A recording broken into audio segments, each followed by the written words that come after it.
Hello बच्चों, let's read the question. The question says that the singular solution of the differential equation y is equal to mx plus m minus m cube where m is equal to dy upon dx passes through the point and the options are 0, 0, 0, 1, 1, 0 and minus 1, 0. इस question में एक differential equation दे रखा है y is equal to mx plus m minus m cube.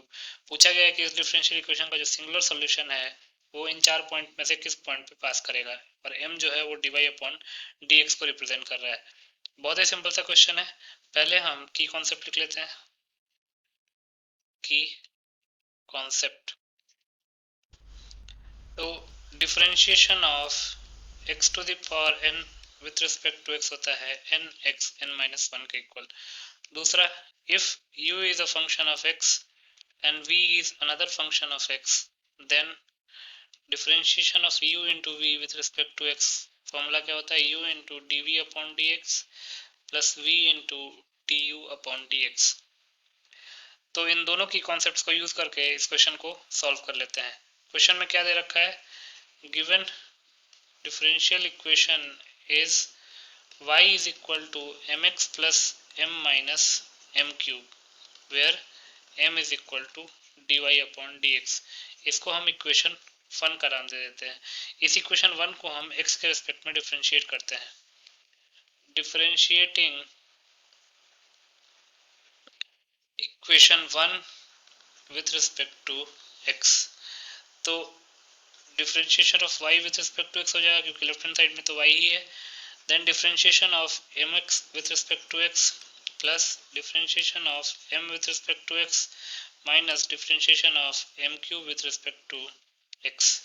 तो ये जाएगा dy upon dx is equal to m constant m product टू लगाएंगे ना, m into dx upon dx plus x into dm upon dx. क्योंकि एक चीज आप ध्यान रखिए, m जो है वो dy अपॉन dx के इक्वल है, प्लस dm अपॉन dx को एज इट इज रहने देते हैं, माइनस dm क्यूब को m क्यूब को पहले हम m के रिस्पेक्ट में डिफरेंशिएट करेंगे, देन m को x के रिस्पेक्ट में डिफरेंशिएट करेंगे.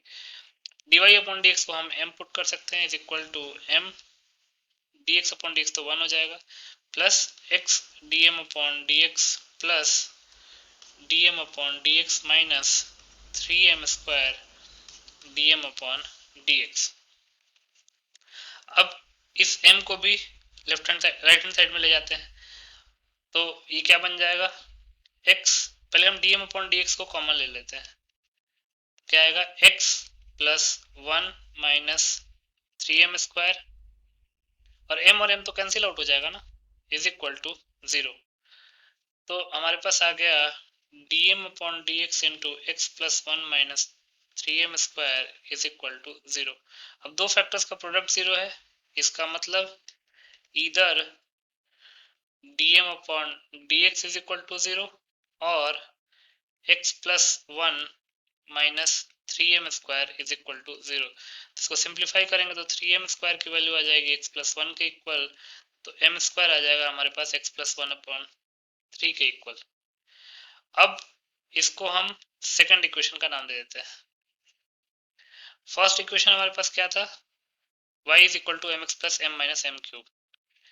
तो यहां से हम लिख सकते हैं we have y is equal to mx plus m minus m cube where m is dy upon dx, और दूसरा है m square is equal to x plus 1 upon 3. अब इन दोनों की मदद से, इन दोनों इक्वेशंस की मदद से हम m को एलिमिनेट करते हैं. Eliminating m from equation 1 and 2. ये दो इक्वेशन है, इक्वेशन 1 और इक्वेशन 2 की मदद से हम m को एलिमिनेट करते हैं. तो m square x plus 1 upon 3 के इक्वल है. फर्स्ट इक्वेशन में अगर आप ध्यान से देखेंगे तो y क्या दे रखा है, y is given as mx plus m minus m cube. अब इसमें हम करते क्या है, m को कॉमन ले लेते हैं, तो जगह x plus 1 minus m square, simple. अब m को हम अंडर रूट m स्क्वायर लिख सकते हैं into x plus 1 minus m square. अब सेकंड इक्वेशन में m स्क्वायर की वैल्यू x प्लस 1 अपॉन 3 के इक्वल दे रखी है, तो ये हो जाएगा x x plus 1/3, m square की वैल्यू x प्लस 1/3 है, तो एम स्क्वायर का अंडर रूट है, तो अंडर रूट का मतलब है power 1/2 into x plus 1 minus m square की वैल्यू क्या दे रखी है, x प्लस 1/3। अब ये क्या हो जाएगा, x plus 1/3 to the power 1/2, LCM लेंगे तो जाएगा 3x plus 3 minus x minus 1/3।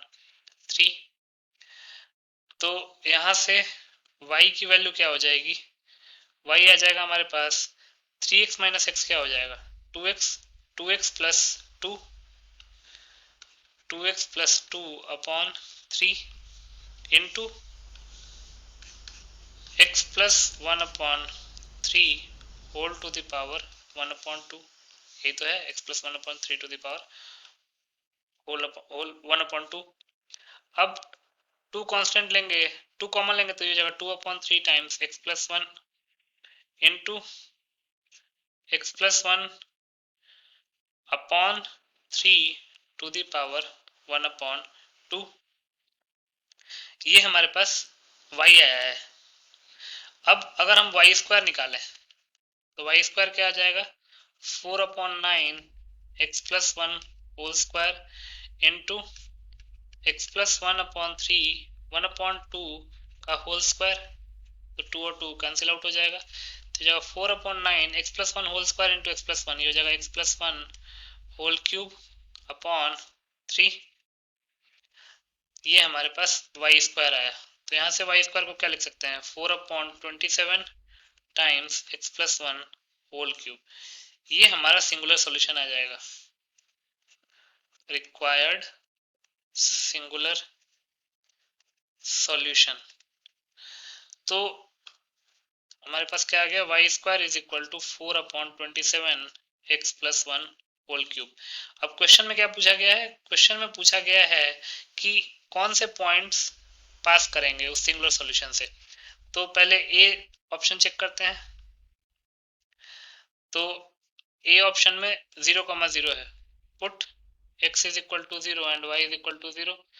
तो LHS क्या आ जाएगा, LHS आ जाएगा 0, RHS क्या आएगा 4/27 इंटू 1 का cube which is equal to 4/27। तो इसका मतलब LHS और RHS इक्वल नहीं है, तो इसका मतलब 0,0 तो नहीं हो पाएगा। देन सेकंड ऑप्शन क्या दे रखा है, सेकंड ऑप्शन में दे रखा है 0,1, मतलब x की वैल्यू 0 और y की value 1, put x is equal to 0 and y is equal to 1।